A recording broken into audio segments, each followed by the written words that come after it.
राजा बोला, हाँ मुझे याद है।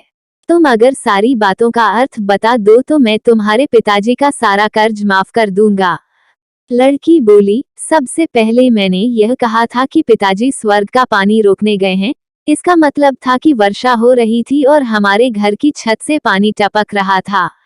पिताजी पानी रोकने के लिए छत को छाप बना रहे थे। यानी वर्षा का पानी आसमान से ही गिरता है और हम लोग तो यही मानते हैं कि आसमान में ही स्वर्ग है। बस पहली बात का अर्थ यही है। दूसरी बात मैंने कही थी कि भैया बिना झगड़ा के झगड़ा करने गए हैं। इसका मतलब था कि वे रेंगनी के कांटे को काटने गए थे। अगर कोई भी रेंगनी के कांटे को काटेगा तो उसके शरीर में जहां तहां कांटा गड़ ही जाएगा, यानी झगड़ा नहीं करने पर भी झगड़ा होगा और शरीर पर खरोंचें आएंगी। राजा उसकी बातों से सहमत हो गया। वो मन ही मन उसकी चतुराई की प्रशंसा करने लगा। उसने उत्सुकता के साथ पूछा, और तीसरी चौथी बात का मतलब बेटी? लड़की बोली, महाराज, तीसरी बात मैंने कही थी कि माँ 1 से 2 करने गई है। इसका मतलब था कि माँ अरहर दाल को पीसने यानी उसे 1 का 2 करने गई है। अगर साबुत दाल को पीसा जाए तो 1 दाना का 2 भाग हो जाता है, यानी यही था 1 का 2 करना। रही चौथी बात तो उस समय मैं भात बना रही थी और उसमें से एक चावल निकालकर देख रही थी कि भात पूरी तरह पका है कि नहीं। इसका मतलब है कि मैं एक चावल देखकर ही जान जाती कि पूरा चावल पका है कि नहीं। अर्थात चावल के संसार को मैं घर बैठी देख रही थी। यह कहकर लड़की चुप हो गई। राजा सारी बातों का अर्थ जान चुका था।